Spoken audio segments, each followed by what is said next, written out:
Class, good morning. We discussed in the very last lecture about the isomerism, structural and geometrical isomerism we considered in the last lecture.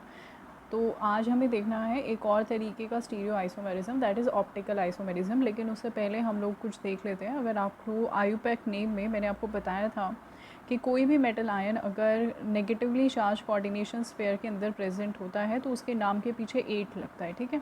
तो आपको हो सकता है कि कुछ ऐसे एग्जांपल्स देखने को मिल जाएं जिसका मतलब नहीं दिया हुआ है आपको। फॉर एग्जांपल एनसीईआरटी में आपको मेटल्स के नाम नहीं लिखे हुए हैं। अब ऐसे नहीं है कि अगर आयरन आपको दिख गया है नेगेटिवली चार्ज स्फीयर के अंदर तो आप उसका नाम क्या लिखोगे, आयरनेट लिखोगे, नहीं, ऐसा नहीं है।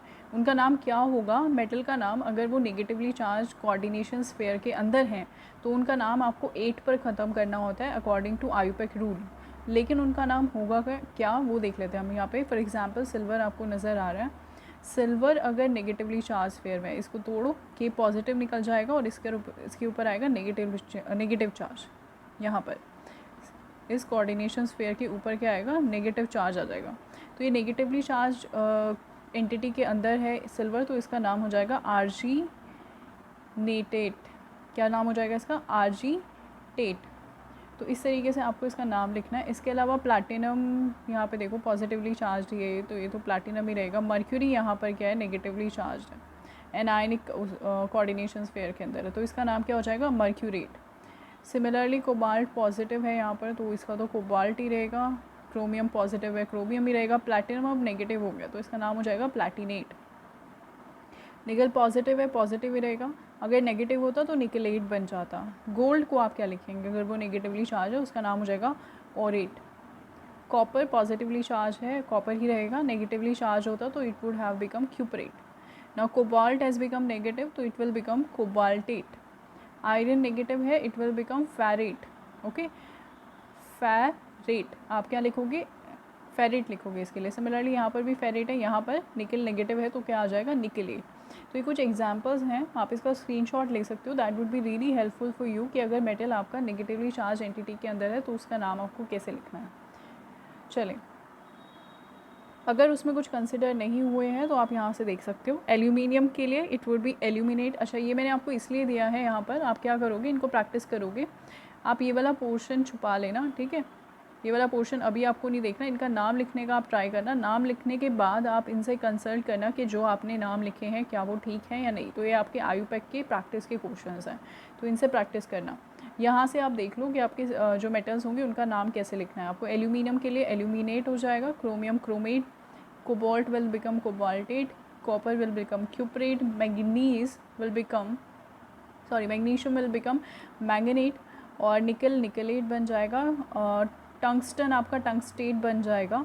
जिंक आपका जिंकेट बन जाएगा। Okay, iron would be ferrate, copper will be cuprate, silver के लिए आर्जिनेटेट, गोल्ड के लिए ऑरेट एंड टिन के लिए स्टेनेट बन जाएगा, ठीक है। तो इस तरीके से आपको ये नाम याद रखने हैं। मेटल्स अगर नेगेटिवली चार्ज स्फीयर में होंगे तो it would help you a lot उनका आयुपैक नंबर लिखने के लिए। चले, तो कल हम लोगों ने ज्योमेट्रिकल आइसोमेरिज्म पढ़ लिया था। ये स्लाइड से कल हम ने एंड किया था। तो ये वाला केस हमने लास्ट डिस्कस किया था कि अगर आपके पास वेट, आपने जो लास्ट देखा था वो देखा था आपने ये वाला केस, ठीक है।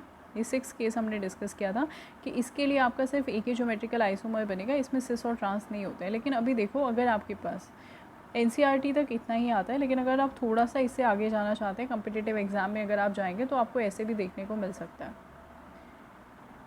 कि आपके पास बाइडेंटेड लीगेंड तो है लेकिन उसकी जो साइड्स हैं जो कंबाइन होने वाली हैं वो साइड्स जो हैं वो अलग अलग हैं। जैसे आपके पास ऑक्जेलेट है, ऑक्जेलेट में दोनों ही COO नेगेटिव है, सेम साइड अटैच हो रही है, ठीक है। तो इसीलिए आपके पास क्या होगा, सिर्फ एक ही अरेंजमेंट पॉसिबल हो सकता है। लेकिन अगर जुड़ने वाली साइड्स अलग अलग हैं, मान लीजिए किसी के अंदर अमाइड ग्रुप प्रेजेंट है, इस तरीके से कोई प्रेजेंट है, तो यहाँ पर CO भी दे सकता है इलेक्ट्रॉन और NH2 भी। तो ये आपकी 2 बाइंडिंग साइट होंगी, तो ये A साइट होगी और ये B, ठीक है। तो अगर साइड्स अलग अलग है तो क्या हो सकता है वो देखो। इसमें आपका बनेगा मेरिडोनियल एंड फेशियल, बिल्कुल वैसे ही जैसे हमने पहले पढ़ा था। ये देखो,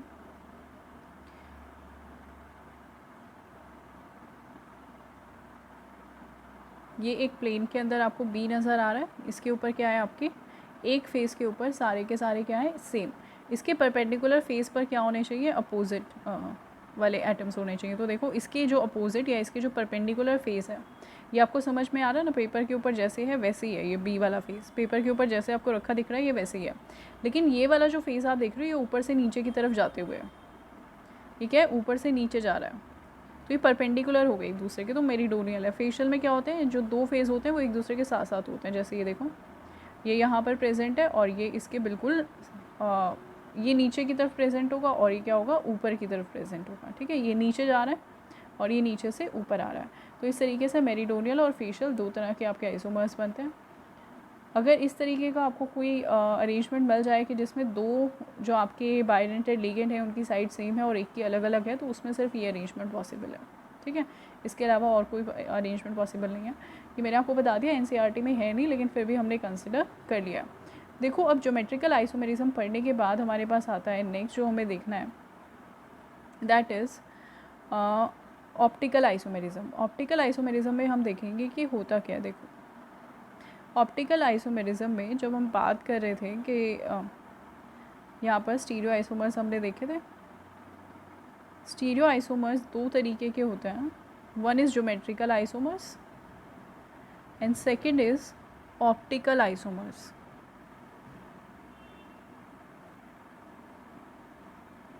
ऑप्टिकल आइसोमर्स देखें क्या होते हैं। ऑप्टिकल आइसोमर्स होते हैं एक दूसरे की mirror images.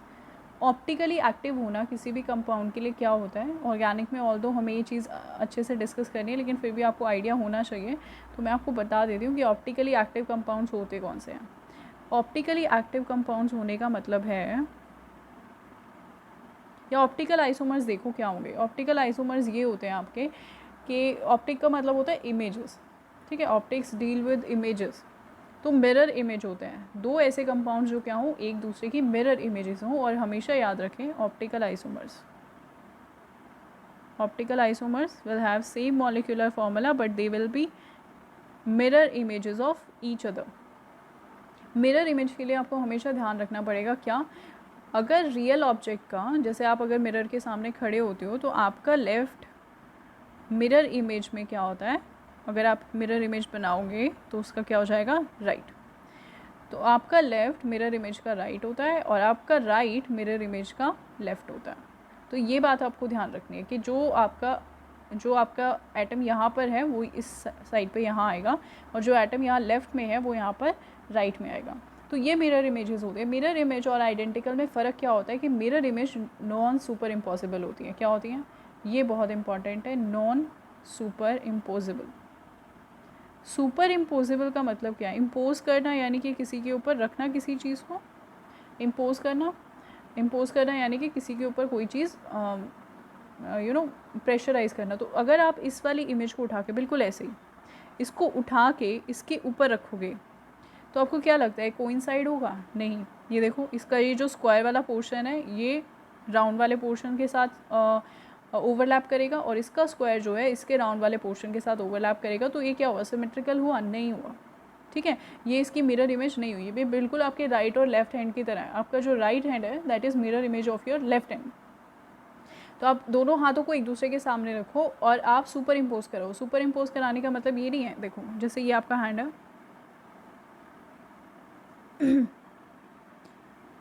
See this is your hand, इसकी जो मिरर इमेज होगी वो कैसी होगी, ऐसी होगी, ठीक है। I know it doesn't look like somewhat like a hand, but ठीक है आप कंसिडर कर लो समझने के लिए। इस तरीके से आपने बनाया है, ठीक है। और यहाँ पर आपका क्या है,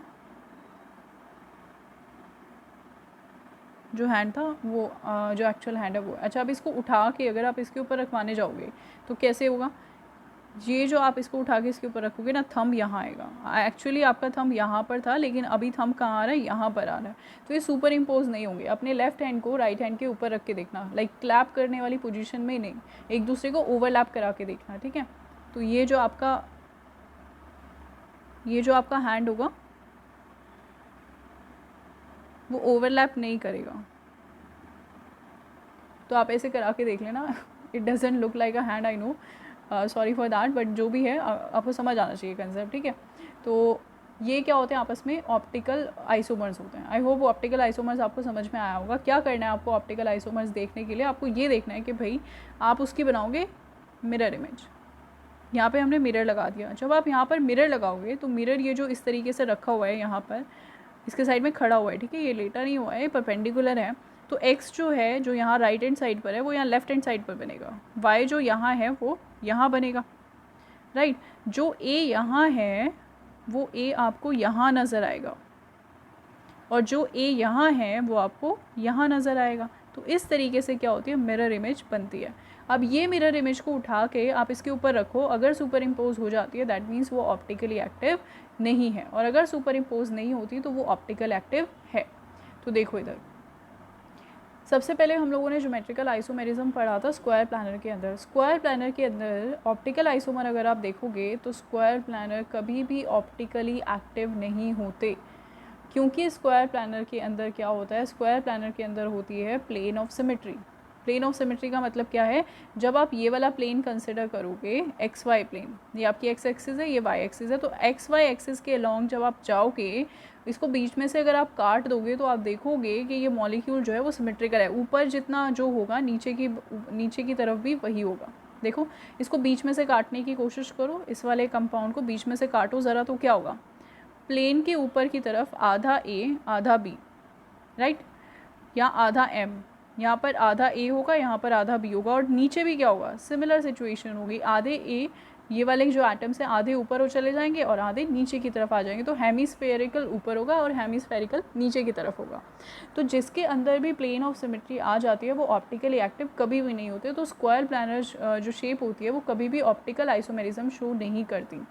क्यों नहीं करती, क्योंकि ये क्या होते हैं, प्लेन ऑफ सिमेट्री पोजेस करते हैं। तो इनके पास प्लेन ऑफ सिमेट्री होने की वजह से क्या होगा, इनकी मिरर इमेज इनके ऊपर ओवरलैप हो जाएगी। आपको भले नज़र आए या ना आए, लेकिन हो जाएगी। कैसे, देखो मैं दिखाती हूँ। यहाँ पे मान लो आपके पास यहाँ पर ये कंपाउंड है,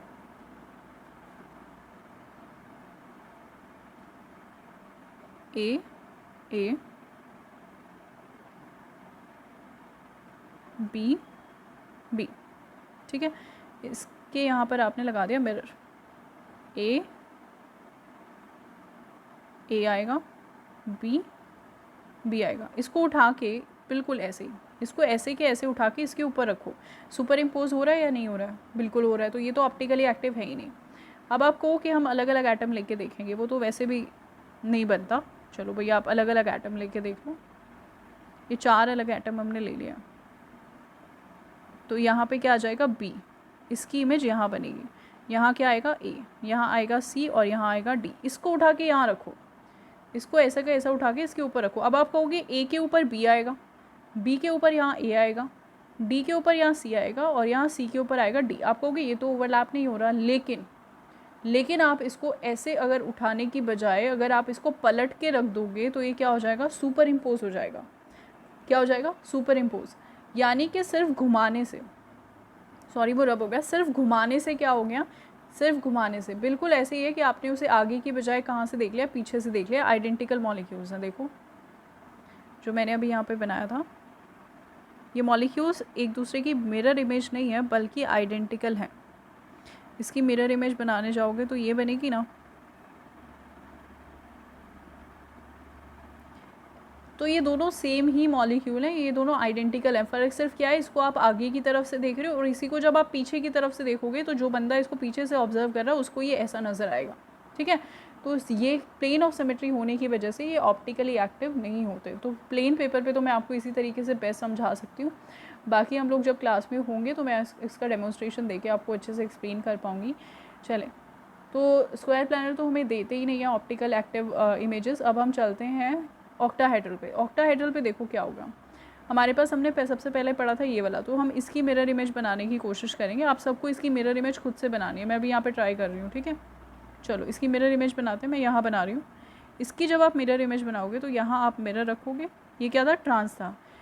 चलो अब यहाँ पे एम आएगा, बी, ये वाला जो ए है ये यहाँ जाएगा, ये वाला ए जो है यहाँ आएगा, ये वाला ए यहाँ पर, और ये वाला ए यहाँ पर। अब आप इस पूरे मॉलिक्यूल को उठा के इसके ऊपर रखो, देखो क्या ये सुपर इम्पोज हो रहा है, क्या ये सुपर इम्पोज हो रहा है इसके ऊपर? बिल्कुल हो रहा है, राइट। नज़र आ रहा है ना आपको, सुपर इम्पोज हो रहा है इसके ऊपर। तो यानी कि ये जो ट्रांस है ये क्या होगा? ऑप्टिकली इनएक्टिव होगा, क्योंकि इसकी जो मिरर इमेज बनेगी वो सुपर इम्पोज हो जाएगी इसके ऊपर, तो ये ऑप्टिकली इनएक्टिव हो जाएगा। मैंने हर किसी मॉलिक्यूल के साइड में लिखा हुआ है कि वो ऑप्टिकली एक्टिव होगा या नहीं। ये क्या होगा? ऑप्टिकली एक्टिव होगा। ये ए लिखा हुआ है ना, ये ए का मतलब क्या है? एक्टिव है। एक्टिव क्यों है? क्योंकि जब आप इसकी मिरर इमेज बनाओगे, बनाओ ज़रा, देखो बनाते हैं। यहाँ पे आपने मिरर रखा, ये जो मैं बना रही हूँ पॉलिश्ड साइड है, ठीक है। ये बता रहा है कि किस साइड पे मिरर इमेज बन रही है। तो इसकी मिरर इमेज बनाते हैं। ये ए आएगा, ये नीचे की तरफ वाला ए हो गया, ये हो गया बी, ये हो गया बी, इधर ए आएगा और इधर ए आएगा। इसको उठा के रखो ज़रा इधर। जब आप इसको उठा के इसके ऊपर रखोगे तो ए के ऊपर बी और बी के ऊपर आएगा ए। क्या ये सुपर इम्पोज हुआ? नहीं, ये सुपर इम्पोज नहीं हो रहा। तो ये क्या होगा? ऑप्टिकली एक्टिव होगा। क्या होगा? ये ऑप्टिकली एक्टिव। तो इसीलिए मैंने यहाँ पर ए लिखा है। अब आपका काम क्या है? आपको सभी के सभी कंपाउंड्स ऐसे ही मिरर इमेज बनानी है और देखना है कि क्या वो ऑप्टिकली एक्टिव हैं या नहीं है। जैसे कि यहाँ पर देखो, ये जो फेशियल है ये क्या होगा? ऑप्टिकली एक्टिव होगा। क्यों ऑप्टिकली एक्टिव होगा? क्योंकि जब आप इसका क्या बनाओगे? मिरर इमेज बनाओगे तो कैसा बनेगा? बिल्कुल वैसे ही। ए यहाँ पर आ जाएगा, बी इस साइड पे आ जाएगा और ऊपर नीचे सेम रहेगा। तो जब आप इसको उठा के इसके ऊपर रखोगे ना, तो बी के ऊपर आएगा ए और ए के ऊपर आएगा बी, ठीक है। तो ये सुपर इम्पोज नहीं होगा, तो इसीलिए क्या होगा? ऑप्टिकली एक्टिव हो जाएगा। मेरिडोनियल आप बना के देखो। जब आप मेरिडोनियल बनाओगे तो क्या होगा? इसकी मिरर इमेज बना कर देखते हैं हम। यहाँ पे मेरिडोनियल में ये ए होगा, ये बी होगा, यहाँ पर बी आएगा, यहाँ पर ए आएगा और ऊपर ए जाएगा, नीचे बी जाएगा। अब इसको उठा के इसके ऊपर रखो, क्या ये सुपर इम्पोज हो रहा है? नहीं। इसके ऊपर ए आया, इसके ऊपर बी आएगा ओवरलैप के लिए, इसके ऊपर ओवरलैपिंग बी की होगी, इसके ऊपर ए की होगी। क्या ये सिमेट्रिकल है? नहीं, ये सिमेट्रिकल नहीं है। तो ये भी क्या हो जाएगा? ऑप्टिकली एक्टिव हो जाएगा। ट्रांस भी यहाँ पर क्या हो जाएगा? ऑप्टिकली एक्टिव हो जाएगा, ठीक है। तो यहाँ पर आप मेंशन कर लेंगे it is going to be active. चले, तो इसी तरीके से आपको क्या करना है? सबकी आपको मिरर इमेजेस बनाकर देखनी है। अगर वो सुपर इम्पोज नहीं हो रही है तो वो ऑप्टिकली एक्टिव है। जैसे यहाँ पर मैंने लिख दिया ये एक्टिव होगा। ये वाला बना के देखोगी, ये भी एक्टिव मिलेगा, ये भी एक्टिव होगा, ये वाला भी एक्टिव आपको मिलेगा, ये वाला भी एक्टिव होगा, ठीक है। तो ये सब के सब क्या होंगे? ऑप्टिकली एक्टिव होंगे। ये वाला बना के देखना, ये आपको ऑप्टिकली एक्टिव मिलेगा, ये भी ऑप्टिकली एक्टिव होगा, ये वाला भी ऑप्टिकली एक्टिव होगा, this also would be optically active. तो इस तरीके से आपको क्या मिलेंगे? ऑप्टिकली एक्टिव आइसोमर्स मिल जाएंगे। अगर आप इसकी बात करो यहाँ पर, तो क्या ये ऑप्टिकली एक्टिव होगा? Yes, it is going to be optically active. This also will be and this also will be optically active. तो ये सब के सब ऑप्टिकली एक्टिव होंगे। मिरर इमेज नहीं यकीन हो तो बना के देख लेना, आपको समझ आ जाएगा। इसके अलावा जो हम आगे पढ़ रहे थे, इसके आगे के जो हमने एग्जाम्पल्स देखे थे वो और देख लेते हैं, वो ऑप्टिकली एक्टिव होंगे कि नहीं। ये वाला एग्जाम्पल रहता है। तो ये देखो यहाँ पर इसका सिस और ट्रांस तो बनता नहीं है, एक ही होता है सिस। तो क्या ये ऑप्टिकली एक्टिव होगा? हाँ, ये बिल्कुल ऑप्टिकली एक्टिव होगा। ये देखो यहाँ पर जब आप मिरर इमेज बनाओगे तो इसकी ज्योमेट्री ना 3D में इमेजिन करनी है आपको। कैसे 3D में इमेजिन करनी है? जब आप इसको इसके ऊपर ओवरलैप करवाने जाओगे तो ये ओवरलैप नहीं होगा, तो इसीलिए ये ऑप्टिकली एक्टिव होगा। समझ आ रहा है? इसकी 3D में जब आप इमेजिन करोगे तो क्या होगा? ये जो दो बॉन्ड्स हैं ये प्लेन में है, तो ये तो प्लेन के अंदर हो गया। ये जो आप देख रहे हो ये प्लेन के ऊपर की तरफ है और ये प्लेन में है। तो ये जो है ना आपकी तरफ आ रहा है, ये पेपर से निकल के ये वाला जो ए है आपकी तरफ आ रहा है, और इधर ये जो ए है ये पीछे की तरफ जा रहा है, फ़ोन की स्क्रीन से पीछे की तरफ जा रहा है। तो आपको नज़र आ रहा होगा, समझ में आ रहा होगा। ये वाली जो लाइन है, ये वाली लाइन ये स्क्रीन के बाहर है और ये स्क्रीन के अंदर जा रही है, ठीक है। तो ये स्क्रीन पर ही है और ये स्क्रीन के बाहर है और ये स्क्रीन के अंदर। तो इस तरीके से 3D में इमेजिन करके आपको प्रैक्टिस करनी है इनकी। तो आप ऑप्टिकली एक्टिव अब सबके बना के देख लेंगे। मैंने सबके नीचे लिखा हुआ है कि वो ऑप्टिकली एक्टिव हैं या नहीं है। अब बात आती है बहुत इंपॉर्टेंट, आपसे पूछा जाएगा स्टीरियो आइसोमर्स बताइए। देखो अगर आपको बोला जाए कि आप इस कंपाउंड के ज्योमेट्रिकल आइसोमर्स बताइए, इस वाले कंपाउंड के, तो आप बता दोगे, आप कहोगे एक सिस बनेगा एक ट्रांस बनेगा। तो ज्योमेट्रिकल आइसोमर्स कितने हो गए? 2। लेकिन अगर आपको पूछा जाए कि इसके कितने स्टीरियो आइसोमर्स होंगे, तो आप क्या बोलोगे? स्टीरियो आइसोमर्स में ज्योमेट्रिकल आइसोमर्स भी आते हैं और साथ ही साथ ऑप्टिकल आइसोमर्स भी आते हैं। तो आपको दोनों ही लिखना है। तो ये बात बहुत इंपॉर्टेंट है। If you are been asked about geometrical isomers तो सिस और ट्रांस बताना है। लेकिन अगर वो आपसे स्टीरियो आइसोमर्स के बारे में पूछे, किसके बारे में, स्टीरियो आइसोमर्स के बारे में, जो कि वो ज़्यादातर पूछता है, तो स्टीरियो आइसोमर्स में आपको ज्योमेट्रिकल तो लिखना ही लिखना है, साथ में क्या लिखना है, ऑप्टिकल। तो अगर इसके ज्योमेट्रिकल आइसोमर्स देखोगे तो 2 होंगे, लेकिन अगर ऑप्टिकल आइसोमर देखोगे तो सिस ऑप्टिकली एक्टिव था, तो एक तो सिस और दूसरा उसका ऑप्टिकल इमेज, 2 ये हो गए। एक ट्रांस और इसकी मिरर इमेज क्या थी, सुपर इम्पोजिबल, तो वो ऑप्टिकली एक्टिव नहीं हुई, तो इस ट्रांस का एक ही रहेगा, इसका ऑप्टिकल एक्टिव नहीं होगा। तो 2 और 1 3, तो स्टीरियो आइसोमर्स कितने हो गए, इसके 3 स्टीरियो आइसोमर्स हो गए, लेकिन इसके ज्योमेट्रिकल आइसोमर्स कितने होंगे, सिर्फ 2, सिस और ट्रांस। अच्छा, अभी यहाँ पे देखो, अगर आपको पूछा जाए ये वाला कंपाउंड, ये वाला कंपाउंड आपसे पूछे कितने ज्योमेट्रिकल आइसोमर्स हैं, तो आप कहोगे 1 सिस है, और ट्रांस के कितने बन रहे थे, 4 ट्रांस बन रहे थे। तो ज्योमेट्रिकल आइसोमर्स कितने होंगे इसके, 5 ज्योमेट्रिकल आइसोमर्स हो गए। लेकिन अगर वो आपसे पूछे स्टीरियो आइसोमर कितने होंगे, तो क्या बोलोगे, सब के सब ऑप्टिकली एक्टिव हैं। तो एक एक तो ये, ठीक है, और एक इनकी मिरर इमेज, एक क्या हो जाएगी इनकी मिरर इमेज। तो 5 geometrical isomers, 5 optical isomers, total stereo isomers कितने हो जाएंगे, 10 मैक्सिमम केस है ये। इससे ज़्यादा ये भी बहुत कॉम्प्लिकेटेड है, इतना आपसे पूछता भी नहीं है वो। ज़्यादातर वो यहाँ और यहाँ पूछता है, ठीक है। और एक पूछता है वो वाला, दिखाती हूँ मैं आपको, जो आपने लास्ट में पढ़ा है ना, जिसमें तीनों ही बाइडेंटेड हैं, तो उससे क्वेश्चन पूछा जाता है कि इसके कितने स्टीरियो आइसोमर्स पॉसिबल होंगे, आप बना के दिखाइए। तो आप उसको बना के दिखा देना, ये वाला सिनेरियो। तो यहाँ पे इसके ज्योमेट्रिकल आइसोमर्स तो सिर्फ एक ही होगा, सिस प्रेजेंट होता है, ट्रांस इसमें होता नहीं है। अगर स्टीरियो आइसोमर पूछे तो 2 स्टीरियो आइसोमर होंगे, एक तो सिस और दूसरी उसकी ऑप्टिकल इमेज। तो इस तरीके से आपको आइसोमेरिज्म सारा का सारा पढ़ लेना है। इसके क्वेश्चन बहुत इंपॉर्टेंट है, तो आप प्रैक्टिस कर लेंगे, जो डाउट होंगे वो हम डिस्कस करेंगे। ये हम आईयूपैक और आइसोमेरिज्म से रिलेटेड क्वेश्चंस कर लेते हैं यहाँ तक के एनसीईआरटी के, ताकि हमारे लिए आसान हो जाए चीज़ों को समझना, ठीक है। तो आईयूपैक से स्टार्ट करते हैं। सी आपको ये तो पता है कि अगर आपको मॉलिक्यूलर फार्मूला गिवन हो किसी भी कंपाउंड का, तो उसका आईयूपैक नेम कैसे लिखना है, राइट। लेकिन अगर आपको आईयूपैक नेम गिवन हो और आपसे मॉलिक्यूलर फार्मूला पूछ लिया जाए, तो हम क्या करेंगे, उसके लिए देखें।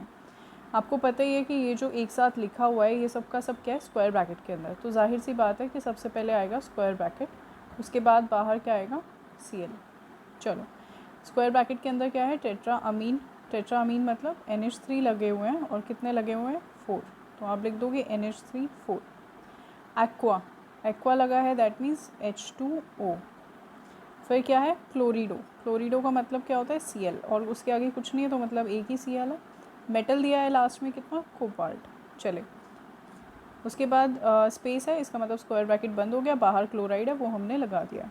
अब बात आती है कि इस 3 का आपको क्या करना है, ये जो ऑक्सीडेशन स्टेट है, बस इसकी थोड़ी सी आपको प्रॉब्लम आएगी, अदरवाइज सारी चीज़ें आप कर सकते हो हैंडल। तो इसके लिए देखो क्या करना है आपको, ये +3 जो है वही डिसाइड करेगा कि बाहर आपका Cl कितने आएंगे, कैसे, वो देखो। आप यहाँ पे लिख दो कोबाल्ट की ऑक्सीडेशन स्टेट, पूरे स्फेयर के ऊपर चार्ज निकालो, इस पूरे स्फेयर पे चार्ज निकालो, कितना आएगा। तो कोबाल्ट पे +3 है, अमाइन पे तो 0 होता है, पानी पे 0 होता है, न्यूट्रल है। Cl पे कितना होता है, -1। टोटल चार्ज कितना हो जाएगा, +3 माइनस का 1, तो कितना हो गया, +2। तो इसके ऊपर चार्ज कितना आया, +2। +2 को बैलेंस करने के लिए माइनस कितना चाहिए, -2 ही चाहिए। एक Cl नेगेटिव पे -1 होता है, तो बैलेंस करोगे तो कितने Cl लगेंगे, 2। तो याद रखें, आपको कभी भी, जैसे आपने नाम लिखा था ना, उसमें आप कभी मेंशन नहीं करते थे कि बाहर कितने क्लोराइड है। सिमिलरली जब आपको नेम गिवन रहेगा किसी भी कोऑर्डिनेशन कंपाउंड का, तो आपको कभी भी नहीं बताया जाएगा कि बाहर कितने क्लोरीन है, वो आपको डिसाइड करना है मेटल की ऑक्सीडेशन स्टेट देख के, ठीक है। नेक्स्ट एग्जांपल भी एक कंसिडर कर लेते हैं, थोड़ा ज़्यादा इजी हो जाएगा आपके लिए। देखिए, पोटेशियम और फिर स्पेस है, इसका मतलब क्या है, पहले K आएगा बाहर, और अंदर क्या है, टेट्राहाइड्रोक्सो। टेट्राहाइड्रोक्सो क्या होता है, OH को हम क्या बोलते हैं, हाइड्रोक्सो। कितने हैं, 4 लगा दीजिए। और क्या है, जिंकेट क्यों आया, क्योंकि आपको पता है कि पॉजिटिव में रहेगा, तो ये किस में रहेगा, नेगेटिव है। तो नेगेटिवली चार्ज कोऑर्डिनेशन स्फेयर का मेटल क्या होता है, 8 से ख़त्म होता है, तो जिंकेट इसका नाम हो गया। देखो, जिंक की ऑक्सीडेशन स्टेट कितनी है, +2 लिख दीजिए, +2। OH की कितनी होती है, -1, तो 4 OH हैं, तो -4 हो जाएगी। टोटल कितना हो गया, -2। दैट मीन्स इसके ऊपर कितना चार्ज है, -2। इसको बैलेंस करने के लिए आपको प्लस में भी कितना चाहिए, 2। तो इसीलिए इसका फॉर्मूला क्या हो जाएगा, K2ZnOH होल 4। ओके, चलो एक और देखें, नेक्स्ट भी कंसिडर कर लेते हैं। पोटेशियम स्पेस है, स्क्वायर ब्रैकेट शुरू कर देंगे, ट्राई ऑक्जिलेटो। ट्राई ऑक्जिलेटो क्या होता है भाई? ऑक्जिलेट आयन OX लिख सकते हैं आप इसको सीधा सीधा। चलिए ट्राई ऑक्जिलेटो या फिर C2O4 भी लिख सकते हैं। ये 3 है, लगा दीजिए। और क्या प्रेजेंट है? एल्यूमिनियम, स्क्वायर ब्रैकेट बंद। एल्यूमिनेट प्रेजेंट है, ठीक है, एल्यूमिनेट। Al की ऑक्सीडेशन स्टेट +3 गिवन है। इस पे आपको पता है ऑक्जेलेट के ऊपर, एक ऑक्जेलेट पे कितना चार्ज होता है? -2। 3 पर कितना होगा? -6। टोटल चार्ज कितना होगा? -3। तो यहाँ पर कितना आ गया? -3। इसको बैलेंस करने के लिए आपको प्लस भी 3 के चाहिए, तो इसीलिए K3 हो जाएगा यहाँ पे। ओके, आई होप ये आपको क्लियर होगा। इस तरीके से आप बाकी दोनों भी कर लेंगे, बिल्कुल सेम है और आसान है इसके कंपैरिजन में। चलें, आपको नाम लिखने को बोला हुआ है, आयुपैक नेम लिखना है आपको, फॉर्मूला गिवन है, देख लेते हैं। नाम देखो इसका क्या हो जाएगा? स्क्वायर ब्रैकेट है सिर्फ, तो इसका नाम कैसे लिखेंगे? ये एक्वा है, ये क्लोरो है, ये नाइट्राइटो है, तो सबसे पहले क्या आएगा? अमीन आएगा। Sorry, that was not aqua, amine, A से स्टार्ट होता है। तो क्या हो जाएगा? कितने अमीन है? 2। तो डाई अमीन क्लोरिडो या क्लोरो, दोनों ही ठीक है। डाई अमीन क्लोरो नाइट्राइटो, एन भी मेंशन करेंगे क्योंकि आपको बताना है कि किससे जुड़ा हुआ है, तो एन जुड़ा हुआ है, तो nitrito N. Platinum oxidation state निकालेंगे, कितनी आएगी? -1 -1 +2, ठीक है। प्लैटिनम की ऑक्सीडेशन स्टेट आ जाएगी +2, तो इसका नाम हो जाएगा डाई अमीन क्लोरिडो नाइट्राइटो एन प्लैटिनम 2। इधर देखें, पोटेशियम स्पेस देंगे, यहाँ पे क्या हो जाएगा? Tri oxalato chromate, negatively charge pair है ना, तो क्या लिखोगे? क्रोमेट लिखोगे। तो क्रोमेट तो लिख दिया, लेकिन ऑक्सीडेशन स्टेट कितनी है इसकी वो भी देखनी पड़ेगी, तो देखते हैं, निकाल लेते हैं। क्रोमियम पे X ले लो, 3 ऑक्जिलेट हैं, एक पे -2 होती है। टोटल चार्ज किसके बराबर होना चाहिए? इसको तोड़ोगे तो ये +3 निकल गया, तो टोटल चार्ज -3 आएगा। Total charge is equal to -3, x -6 is equal to -3, x is equal to +3। तो क्रोमियम की ऑक्सीडेशन स्टेट कितनी आई? +3। हमेशा याद रखना, वैसे भी कोबाल्ट और क्रोमियम हमेशा +3 में ही रहेंगे कोऑर्डिनेशन कंपाउंड में, तो निकालने की भी ज़रूरत नहीं, सीधा लिख सकते हो। तो इसका नाम क्या हो गया? Potassium space try oxalato chromate 3, ठीक है। इसका नाम देखते हैं, ये क्या हो जाएगा? क्लोरो है, और ये क्या है? इथेन 1,2-डाईअमीन, ठीक है, या फिर इथाइलिन डाईअमीन भी लिख सकते हैं। तो इसका नाम क्या लिखेंगे? पहले ये लिखेंगे, तो ये क्या हो जाएगा? डाई क्लोरो, और इसके नाम के सामने डाई नहीं लगा सकते तो बिस लगेगा, तो डाई क्लोरो बिस इथेन 1,2-डाईअमीन, और इथेन 1,2-डाईअमीन को ब्रैकेट में रखना है आपको, ठीक है, जैसे यहाँ पे आपको लिख के दिखाया हुआ है, ऐसे ब्रैकेट में लिखना है। कोबाल्ट स्पेस दे देंगे, क्लोराइड। कोबाल्ट की ऑक्सीडेशन स्टेट निकाल लो, x -2 + 0 is equal to minus, यहाँ पे देखो इसको तोड़ोगे तो ये -1 ये +1, ठीक है, तो क्या आ जाएगा यहाँ पे? +1। तो x इज इक्वल टू +3। तो मैंने आपको बोला भी था कोबाल्ट और क्रोमियम हमेशा 3 में ही रहते हैं। इधर देखो सेम, ये क्या हो जाएगा? अमीन, और ये क्या है? CO3 क्या होता है? कार्बोनेट, कार्बोनेटो हो जाएगा, ठीक है, कार्बोनेट होता है, कार्बोनेटो हो जाएगा, तो पहले अमीन आएगा, तो पेंटा अमीन कार्बोनेटो कोबाल्ट स्पेस देंगे, ऑक्सीडेशन स्टेट 3 और क्लोराइड, ठीक है। नाज देखो, मर्क्यूरी स्पेस, अंदर क्या है? ये क्या होता है? थायोसाइनाइड, बताया था ना, क्या होता है? थायोसाइनेट होता है, लेकिन अभी क्या हो जाएगा? थायोसाइनेटो, तो टेट्रा थायोसाइनेटो कोबाल्ट, और क्योंकि नेगेटिव में है तो कोबाल्टेट हो जाएगा, तो mercury space tetra thiocyanato cobaltate 3। इस तरीके से इसका आयुपैक नेम आप लिख देंगे। चले, यहाँ पे दिया हुआ है आपको फॉर्मूलाज लिखने हैं, नेम गिवन है, आपको फॉर्मूलाज लिखने हैं। टेट्रा अमीन डाई, ऐसे लिखना शुरू कर दो, ये आपको पता है क्या है? कोऑर्डिनेशन स्फीयर के अंदर आएगा, क्या आ रहा है? Tetra aqua, tetra amine sorry, तो NH3 डाई एक्वा, एक्वा क्या होता है? H2O, डाई है तो 2 लगा दो, कोबाल्ट CO, ब्रैकेट बंद, बाहर Cl। कितने Cl है ये बात पता चलेगी कोबाल्ट की ऑक्सीडेशन स्टेट से, तो ये +3 में है, इन दोनों पे तो कोई चार्ज होता नहीं, तो टोटल चार्ज कितना हो गया इसके ऊपर? +3, तो बाहर भी क्या लगेगा? -3, तो कितने क्लोरीन हो जाएंगे? बाहर आएंगे 3 क्लोरीन, तो CO NH3 H2O square bracket close Cl3। Next देखो पोटेशियम, लगा दीजिए, स्पेस है, स्क्वायर ब्रैकेट शुरू कर दो। टेट्रा साइनो, साइनो क्या होता है? CN।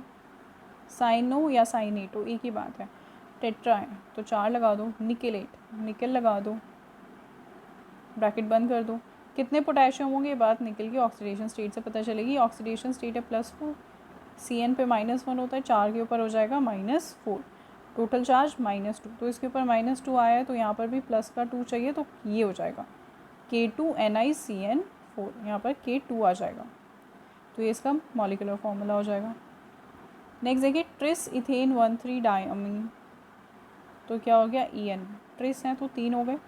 क्रोमियम लगाए, Cr लगा दो, ब्रैकेट क्लोज करो, स्पेस के बाद क्लोरीन है तो Cl लगा दो। ऑक्सीडेशन स्टेट देखो +3, ये तो न्यूट्रल होता है तो टोटल पे चार्ज भी +3 आएगा। बैलेंस करने के लिए -3 चाहिए तो Cl 3 हो जाएगा बाहर। नेक्स्ट पार्ट इज दिस अमीन ब्रोमीडो। अमीन है दैट मीन्स NH3 है, ब्रोमीडो है दैट मीन्स Br है, क्लोरीडो है तो Cl है, नाइट्राइटो N है तो NO2 है। प्लैटिनेट, प्लैटिनेट तो Pt लगा दो। प्लैटिनेट है तो मतलब नेगेटिवली चार्ज होगा, प्लैटिनेट है तो नेगेटिवली चार्ज होगा। अब माइनस का कितना चार्ज आएगा बाहर वो बात हम देखेंगे प्लैटिनम की ऑक्सीडेशन स्टेट ऐड करके। तो प्लैटिनम की कितनी है +2, इसकी 0 होती है। ब्रोमीन की -1, क्लोरीन की -1, नाइट्रेट की -1, चार्ज कितना हुआ -1, तो इसके ऊपर कितना चार्ज आएगा -1 चार्ज आएगा। ठीक है, तो ये इसका फॉर्मूला हो जाएगा Pt NH3 Br Cl NO2 square bracket के बाहर -1। नेक्स्ट क्वेश्चन देखें, डाईक्लोरिडो तो Cl2, बिस इथेन 1,2 डायमीन यानी कि EN का भी होल ट्वाइस। प्लैटिनम तो Pt, बाहर क्या लगा है नाइट्रेट। कितने नाइट्रेट हैं देख लेते हैं। प्लैटिनम की ऑक्सीडेशन स्टेट गिवन है +4, 2 Cl हैं तो -2, ये तो होता ही 0 है तो कितना हुआ +2। इसको बैलेंस करने के लिए आपको क्या चाहिए -2, तो NO3 होल ट्वाइस। ठीक है, तो ये आपका फॉर्मूला हो जाएगा PtCl2 EN2 और बाहर NO3 होल ट्वाइस। नेक्स्ट देखिए आयरन, लिख दीजिए iron hexacyanoferrate. Iron hexacyano, hexa क्या होगा, अच्छा ये देख रहा है ना आपको, आयरन जो है यहाँ पे 2 ऑक्सीडेशन स्टेट्स गिवन है क्योंकि सेम मेटल प्रेजेंट है बाहर भी और अंदर भी। तो आप नहीं बता सकते ना, जैसे पोटेशियम का तो आपको पता है कि हमेशा +3 में ही रहता है, +1 में ही रहता है सॉरी, लेकिन आयरन तो +3 में भी रह सकता है और +2 में। तो बाहर वाले आयरन की ऑक्सीडेशन स्टेट है +3, अंदर वाले की कितनी है हेक्सासाइनो लिख लेते हैं पहले तो हम। ये हो गया फेरेट Fe, इसकी ऑक्सीडेशन स्टेट है +2, इसके ऊपर CN का टोटल चार्ज -4, पूरे ब्रैकेट के बाहर कितना आ गया -4। इसको सॉल्व करोगे -4 बचेगा ना, तो इस ब्रैकेट पे कितना चार्ज है -4 और बाहर कितना चार्ज है +3। कैसे बैलेंस करेंगे, हमें पता है हम इनकी वैलेंसीज़ को क्या कर देते हैं क्रॉस मल्टीप्लाई। तो क्रॉस मल्टीप्लाई कर दो, इसकी वैलेंसी इसके नीचे, इसकी वैलेंसी इसके नीचे, क्रॉस मल्टीप्लाई करो क्या बनेगा Fe4 FeCN6 होल थ्राइस। ठीक है, तो इसका मॉलिक्यूलर फार्मूला हो जाएगा Fe4 FeCN6 होल थ्राइस। बहुत इंपॉर्टेंट है, यहाँ प्रैक्टिकल की रिएक्शन की इक्वेशन पढ़ेंगे तब भी ये कंपाउंड पूछने में आएगा, पढ़ने में आएगा, और तब एग्जामिनर वहाँ पे एक क्वेश्चन पूछता है कि बताओ इस कंपाउंड में कौन से वाला जो आयरन है वो +3 में है और कौन से वाला जो आयरन है वो +2 में है। नाइट्रेट के टेस्ट के लिए यूज़ होता है ये, नाइट्रोजन की प्रेजेंस को देखने के लिए। प्रशियन ब्लू कलर का कंपाउंड बनता है ये। तो ये क्वेश्चन वाइवा के पॉइंट ऑफ व्यू से बहुत इंपॉर्टेंट है, प्रैक्टिकल्स में हम इसे पढ़ेंगे। इनके आयुपेक नेम लिखना है भाई आपको, क्या हो जाएगा hexa ammine cobalt 3 space chloride. I repeat, hexa ammine cobalt 3 space chloride. मैं पूरा एक्सप्लेन नहीं कर रही हूँ क्योंकि मैं बहुत बार रूल्स तो बता ही चुकी हूँ आपको। ये देखो अमीन है, क्लोरीन है, C बाद में आएगा, A पहले आएगा। कितने हैं पेंटा, तो पेंटा अमीन क्लोरिडो कोबाल्ट 3 स्पेस क्लोराइड। यहाँ देखो potassium space hexacyanoferrate, hexacyanoferrate, ferret क्यों, क्योंकि नेगेटिवली चार्ज्ड कोऑर्डिनेशन स्फीयर है तो 8 लगेगा इसके नाम के पीछे। ठीक है, और ऑक्सीडेशन स्टेट कितनी हो जाएगी इसकी, निकाल के देखोगे तो आएगी इसकी +3। तो इसका नाम क्या हो जाएगा पोटेशियम स्पेस हेक्सासाइनोफेरेट 3। इधर देखें इसका नाम क्या होगा पोटेशियम ट्राई ऑक्सिलेटो फेरेट और यहाँ पर निकालोगे तो इसकी भी +3 आएगी। तो इसका नाम पोटेशियम स्पेस ट्राई ऑक्सीलेटो फेरेट 3। इधर देखें, पोटेशियम स्पेस टेट्राक्लोरिडो प्लैटिनेट, नेगेटिवली चार्ज है प्लैटिनेट, ऑक्सीडेशन स्टेट देखेंगे तो आएगी 2। इधर देखें भाई, ये वाला कंपाउंड जो है अमीन है, क्लोरिडो है, और ये क्या है, मिथाइल अमाइन है। तो पहले क्या आता है, ए आता है, तो क्या लिखेंगे, डाई अमीन क्लोरिडो मिथाइल अमाइन। इसका नाम मिथाइल अमाइन का मिथाइल अमाइन ही रहेगा। तो क्या हो जाएगा, अमाइन डाई, नहीं एक ही है, di amine chlorido methyl amine platinum. Oxidation state निकालेंगे तो आपके पास आएगी माइनस और -2। तो platinum 2 space fluoride. I repeat, di amine chlorido methyl amine platinum 2 space chloride. तो ये इसका आयुपैक नेम हो गया। ठीक है, चलें अब आगे बढ़ते हैं और चीज़ें देखते हैं। ये देखो, आइसोमेरिज्म में वो पूछ रहा है that why tetrahedral complexes can not show geometrical isomers. क्योंकि टेट्राहेड्रल ज्योमेट्री के अंदर हमने पढ़ा था that no 2 sides are opposites, तो all bonds are adjacent to each other, therefore they can not form cis and trans geometries. Next देखो, आपको बोल रहा है कि आपको इस कंपाउंड का क्या बनाना है, ज्योमेट्रिकल आइसोमेरिज्म बताने, ज्योमेट्रिकल आइसोमर्स बताने इस कंपाउंड के। देखो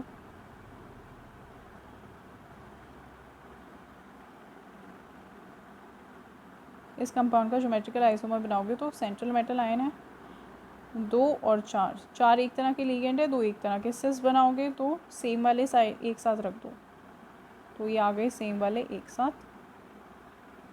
NH3 एक साथ आ गया। जब आप ये बनाते हैं तो स्क्वायर ब्रैकेट लगाना है और बाहर चार्ज नेगेटिव दिखाना है, जैसे यहाँ पे लगा हुआ है। तो ये क्या हो जाएगा, सिस। ट्रांस कैसे होगा कि जो सेम है वो अपोजिट चले जाएं। अब ये 4 सेम है, ये तो अपोजिट जा नहीं सकते, कोई ना कोई एक साथ आ ही जाएगा। यही अपोजिट जाएंगे तो क्या बन जाएगा, ऐसे स्ट्रक्चर बन जाएगा, एक NH3 ऊपर, एक NH3 नीचे, और ये 4 CN इस तरीके से स्क्वायर ब्रैकेट में डालेंगे, माइनस साइन दिखाएंगे, तो एक सिस और एक ट्रांस। ये देखो जैसे कि यहाँ पर बना हुआ है। ठीक है, नेक्स्ट देखो, out of the following 2 coordination entities which is chiral या ऑप्टिकली एक्टिव। आपको बताया ना इन दोनों में से ऑप्टिकली एक्टिव कौन होगा। तो मैंने आपको बताया था कि कैसे पता करेंगे, पहले आप उसकी क्या बना लोगे, मिरर इमेज बनाओगे, और फिर क्या करोगे, देखोगे कि वो मिरर इमेज उसके ऊपर सुपर इम्पोजिबल है कि नहीं। तो ये वाला कंपाउंड देखो, सिस बनाना है, सिस बना दो। क्रोमियम है, तो देखें क्रोमियम है, 2 Cl हैं, 2 ऑक्सीलेट है, सिस है तो साथ साथ होगा। ये लीजिए, ये 2 ऑक्सीलेट साथ साथ आ गए, ये 2 क्लोरीन साथ साथ आ गए। ठीक है, चार्ज कितना हो गया, -3। मिरर इमेज बनाने की कोशिश करते हैं, मैं इसको थोड़ा छोटा कर देती हूँ। सी,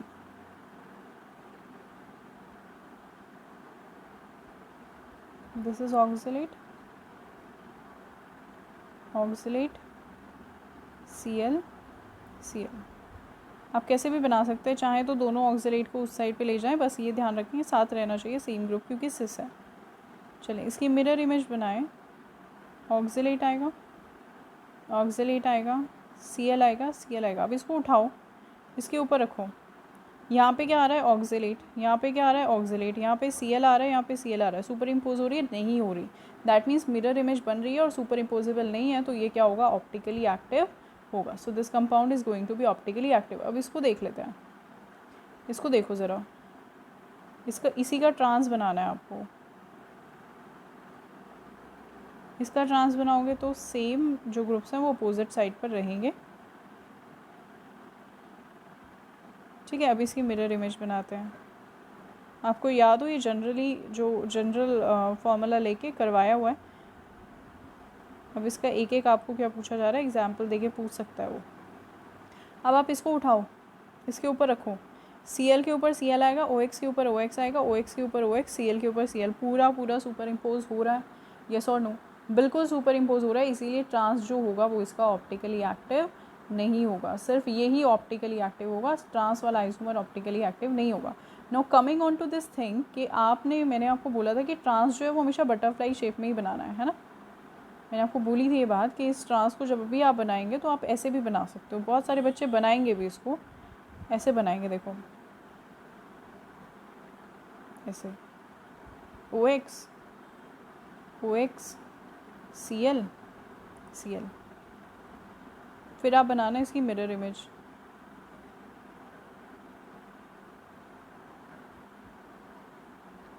यहाँ आएगा ओ एक्स, यहाँ आएगा सी एल, यहाँ पर आएगा ओ एक्स और यहाँ पर आएगा सी एल। अब आप जब इसको उठा के इसके ऊपर रखोगे ना, इसको उठा के जब आप इसके ऊपर रखोगे तो इधर देखो, यहाँ पर ओ एक्स आ जाएगा, इन दोनों के बीच में ओ एक्स आएगा, यहाँ पर सी एल आएगा, यहाँ ओ एक्स आएगा और यहाँ सी एल आएगा। यानी कि सुपर इम्पोज नहीं हो रही है ये। क्या हो रहा है, यहाँ पर सुपर इम्पोज आपको होते हुए नहीं दिख रही है, आपको लग रहा है कि ये सुपर इम्पोज नहीं हो रही है, तो आप क्या कह दोगे इसको, आप कहोगे कि ये क्या है, ऑप्टिकली एक्टिव है। क्या बोल दोगे आप कि ये ऑप्टिकली एक्टिव है, क्योंकि आपने इस फॉर्म में बनाई और आपने सीधा सीधा उठा के इसको इसके ऊपर रख दिया और आपको नज़र आ रहा है कि ये तो सुपर इम्पोज नहीं हो रही। लेकिन आप एक बात ये भूल गए कि इस तरीके से बनाने से आपको क्या लगा कि ये जो बॉन्ड्स हैं, ये बॉन्ड्स, ये वाली जो बॉन्ड्स है ये ऐसे ही हैं जैसे पेपर पे रखी हुई हैं, लेकिन ये तो सच नहीं है। ये बॉन्ड अबव द प्लेन है, ये बॉन्ड बिलो द प्लेन है। 3 डायमेंशनल ज्योमेट्री आप भूल जाते हैं। तो ये बिल्कुल दोनों के दोनों जो मॉलिक्यूल्स हैं ये एकदम एक दूसरे के ऊपर सुपर इम्पोजिबल होंगे, लेकिन ये स्ट्रक्चर आपको तभी समझ आएगा जब आप इसे बटरफ्लाई फॉर्म में बनाओगे।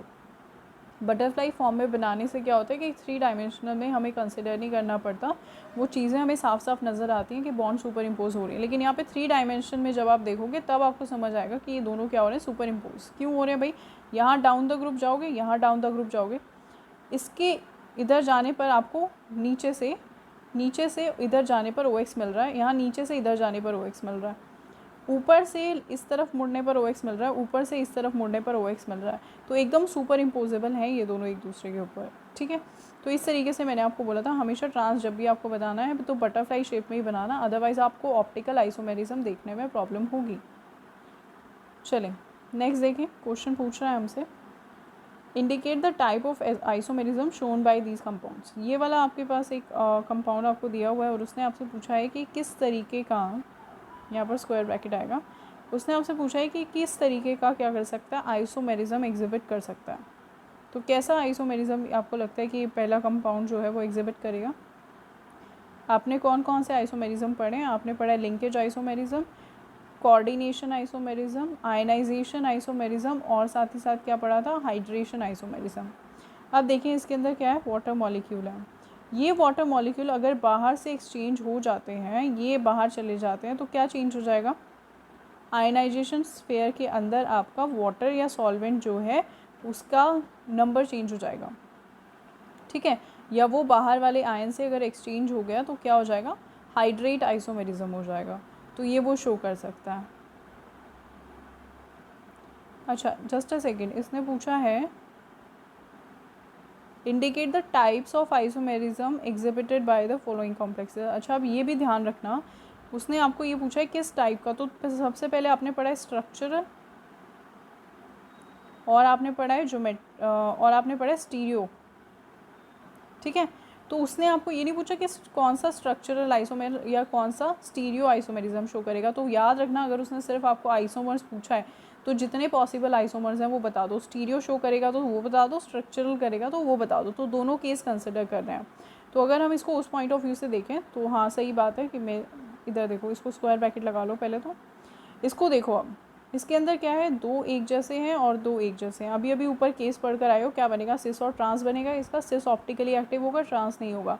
That means it will show stereo isomerism. Geometrical isomerism भी शो करेगा, सिस ट्रांस बनाएगा, और ऑप्टिकल आइसोमेरिज्म भी शो करेगा, ऑप्टिकल इमेज भी बनाएगा कौन, सिस, ठीक है। तो इस तरीके से इसका बनेगा।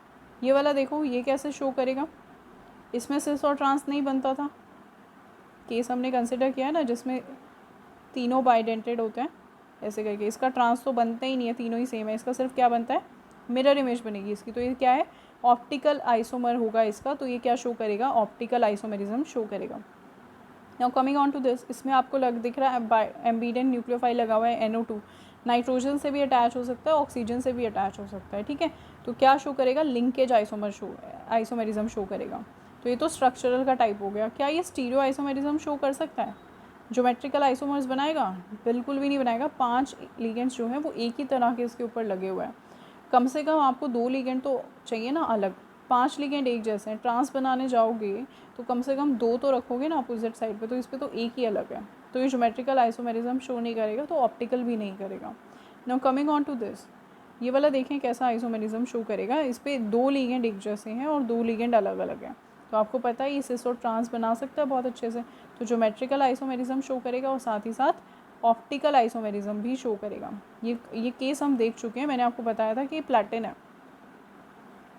अच्छा प्लैटिन नहीं है, इसमें H2O भी लगा हुआ है। तो देखो ये हमने बना के दिखाया था आपको, ये Cl, यहाँ NH3, यहाँ H2O, ये क्या हो गया सिस। इसी का आप क्या बना सकते हो, ट्रांस,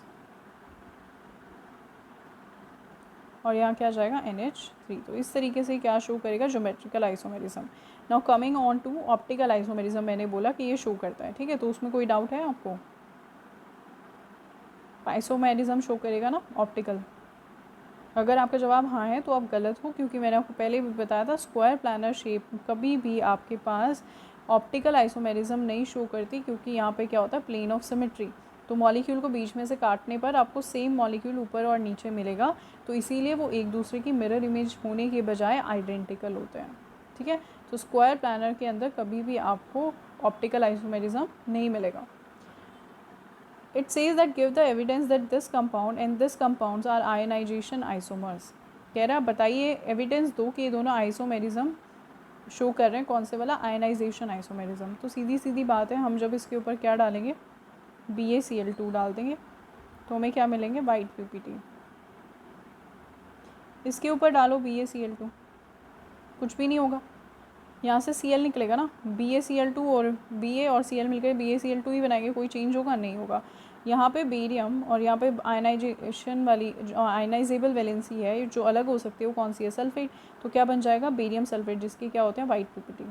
इसके ऊपर डाल दो AgNO3, सिल्वर और क्लोराइड मिलकर क्या बना लेंगे, AgCl के वाइट PPT। लेकिन जब आप इसके ऊपर AgNO3 डालेंगे तो कुछ भी नहीं होगा, ठीक है। AgNO3 डालने से सिल्वर सल्फेट का कुछ भी नहीं होगा। तो यहाँ से आप प्रूफ दे सकते हो कि अगर आप इस कंपाउंड के ऊपर बेरियम क्लोराइड डालते हैं तो वाइट PPT मिलेगा, इसके ऊपर AgNO3 डालते हैं तो वाइट PPT मिलेगा। तो इससे पता चलता है कि दोनों की जो आयनाइजेबल वैलेंसी है वो अलग अलग है, इसीलिए they are ionisation isomers. Okay, so this is all about NCERT questions. ये IUPAC और स्टीरियोमर्स के हम लोगों ने क्वेश्चंस किए हैं। ये क्वेश्चंस बहुत इंपॉर्टेंट हैं। NCERT के एक्सरसाइज में भी अभी कुछ क्वेश्चंस हैं, वो मैं नहीं करा रही हूँ इस वाली क्लास में, नेक्स्ट क्लास में मैं उसका सॉल्यूशन दूंगी, क्योंकि वो आपको अभी खुद से ट्राई करने हैं। सी ये वाले क्वेश्चंस हैं, ये आपको खुद से ट्राई करने हैं। ये मैंने आपको बताया था, ये क्वेश्चन बहुत इंपॉर्टेंट है। 9.2 जो क्वेश्चन है ये बहुत इंपॉर्टेंट है। ये किससे था, ये आपका था हाइड्रेशन आइसोमेरिज्म से या सॉल्वेट आइसोमेरिज्म से, ठीक है। तो वहाँ पे हमने कंसिडर किया था। ये देखो IUPAC के और भी आपको दिए हुए हैं क्वेश्चंस दिए हुए हैं यहाँ पे फिर से IUPAC का आपको नाम लिखना है और यहाँ पे ऊपर नाम लिखा हुआ है, कंपाउंड देना है। तो इस तरीके से बचे हुए क्वेश्चंस आप अभी जो हमने किया उनके बेसिस पे ट्राई करना। इनका आपको ऑप्टिकल आइसोमर बनाना है, वही आप मिरर इमेज बनाओगे 10th क्वेश्चन के अंदर। मिरर इमेज बनाओगे, सुपर इम्पोज करा के देखना, अगर सुपर इम्पोज हो जाती है तो वो ऑप्टिकली एक्टिव नहीं होगा। यहाँ पे देखो उसने ज्योमेट्रिकल आइसोमर्स पूछे हैं, सिस ट्रांस बना के जितने भी पॉसिबल केस होते हैं सब बता देना, कितने बन सकते हैं कितने नहीं।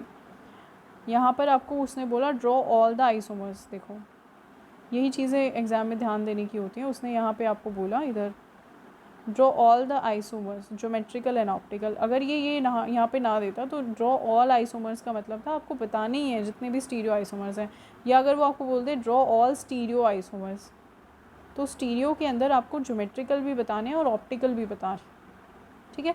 तो यहाँ तक आप क्वेश्चन ट्राई करेंगे, क्वेश्चन नंबर 12 तक के आपके सारे क्वेश्चन हो जाने चाहिए on the basis of IUPAC and isomerism. तो यहाँ तक आप क्वेश्चन ट्राई करना है। नेक्स्ट क्लास में मैं इनका सॉल्यूशन दूंगी और उसके बाद हम बहुत ही इंपॉर्टेंट थियरीज़ पढ़ेंगे जो कि कोऑर्डिनेशन कंपाउंड को एक्सप्लेन करने की कोशिश करती है। ठीक है, so that's it for today class. I will see you in the next lecture.